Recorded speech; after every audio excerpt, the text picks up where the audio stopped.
투싼 풀체인지에서 파격적으로 바뀌는 부분이라고 한다면 디자인을 꼽을 수 있죠. 첫 번째로 헤드램프와 깜빡이가 완전히 새롭게 변경됩니다. 기존에는 항상 헤드램프 안쪽에 방향지시등이 있는 타입이었다면 이제는 방향지시등과 헤드램프가 분리된 타입을 가지고 있습니다. 또한 헤드램프 같은 경우에는 현재까지 포착된 바로는 LED 헤드램프와 적용되긴 적용되지만 LED 헤드램프가 프로젝션 타입이 아니라 반사판 타입으로만 포착이 되고 있습니다. 현재까지 포착된 두 가지 버전의 헤드램프를 살펴보면 아예 할로겐 프로젝션이거나 아니면 LED 반사판 타입 정도로만 만들어져 있는 것을 볼 수 있습니다. 두 번째로는 파격적인 데이라이트 디자인입니다. 데이라이트 디자인이야말로 정말 파격적이라고 할 수 있는데요. 과거에 니르부르크링 근처에서 테스트하고 있었던 투싼의 그릴 중 투명한 부분을 보고선 저게 과연 데이라이트 자리가 될 수 있을지 많은 의견이 오갔습니다. 왜냐하면 데이라이트 치고는 정말 크게 자리 잡고 있었고 또한 그렇게까지 크게 그릴 안쪽으로 파고든 디자인이 아무래도 정상적인 디자인이라고는 보기 힘들었기 때문에 많은 의견이 오갔는데요. 투싼의 위장막과 비전티 컨셉트를 보니까 데이라이트와 그릴에 파격적인 디자인이 적용됩니다. 그릴 자체는 아반떼 CN7처럼 간격이 넓은 그릴이 탑재되어 있고요. 데이라이트 같은 경우에는 그 그릴을 따라서 비전티 컨셉과 같은 자리에 데이라이트가 적용된다고 보시면 될 것 같습니다. 세 번째 파격적인 부분은 아반떼 CN7과 같은 라인이 적용된다는 점인데요. 특히 측면부 운전석 도어에는 아반떼 CN7에서도 엄청난 파격적인 디자인으로 주목을 받았던 만큼 이번 투싼도 파격적인 문짝 라인을 제공할 것으로 보입니다. 디자인상으로는 아반떼 CN7과 비슷한 파격적인 측면 라인이 들어갔다고 보시면 될 것 같습니다. 네 번째는 테일램프 디자인이 변경되고 좌우 연결식 테일램프가 투싼 최초로 적용됩니다. 좌우로 있는 테일램프가 요즘 유행하고 있어서 현대자동차도 세단 라인업인 아반떼, 소나타, 그랜저에 모두 탑재하였고요. SUV 라인업에서도 점차 확대해 나가고 있는 추세입니다. 산타페 페이스리프트에도 좌우 연결식 테일램프를 탑재하고 있는 만큼 투싼 NX4에도 좌우 연결식 테일램프를 적용합니다. 또한 예전에 유출된 후면부 규명을 보면 테일램프가 굉장히 복잡하게 되어 있는 것을 볼 수 있죠. 말로 한다면 잘 이해하기 어려울 것 같은데 말로 하기는 조금 애매한 타입의 테일램프 디자인이 적용되어 있습니다. 실제로 보시면 아마도 감이 확실하게 잡히실 것이라는 예상이 들고요. 실내 센터페시아는 이례적으로 최신차 중에 플로팅 타입 디스플레이도 아니고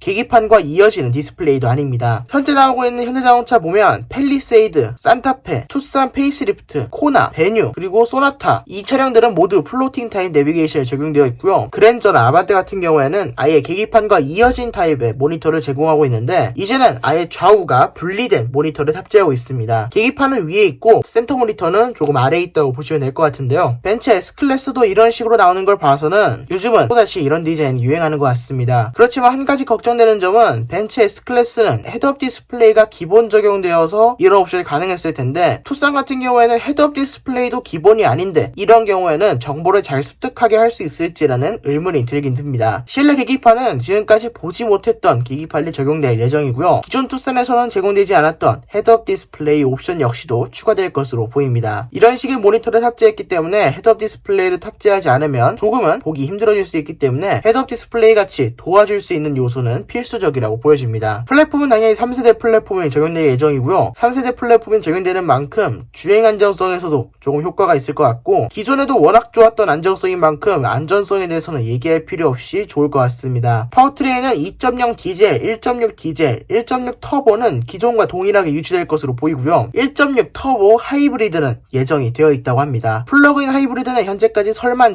존재하는데 비전티 컨셉에서 휠 베이스가 플러그인 하이브리드 때문에 길어졌다는 설명을 보면 충분히 플러그인 하이브리드도 나올 가능성이 있을 것 같습니다. 아홉 번째 차이점은 휠 베이스가 기존보다 굉장히 길어진다는 점입니다. 줄자로만 재본 휠 베이스이긴 하지만 충분히 길다는 것을 볼 수 있는데요. 이렇게 긴 휠 베이스를 가지고 실내 공간을 넓게 뽑아낼 수 있을 것 같으니까 투싼 같은 경우에도 공간이 충분해지지 않을까라는 생각이 듭니다. 열 번째 사실은 일반 모델의 출시는 여름이 될 예정이고요. 아마 하이브리드도 동시에 출시할 것 같은데 플러그인 하이브리드 출시는 올해 말이나 내년 초가 될 것 같다는 예상이 듭니다. 아마 하이브리드 계획이 살짝 틀어진다면 하이브리드 역시도 올해 말이나 내년 초에 나올 수 있을 것 같습니다.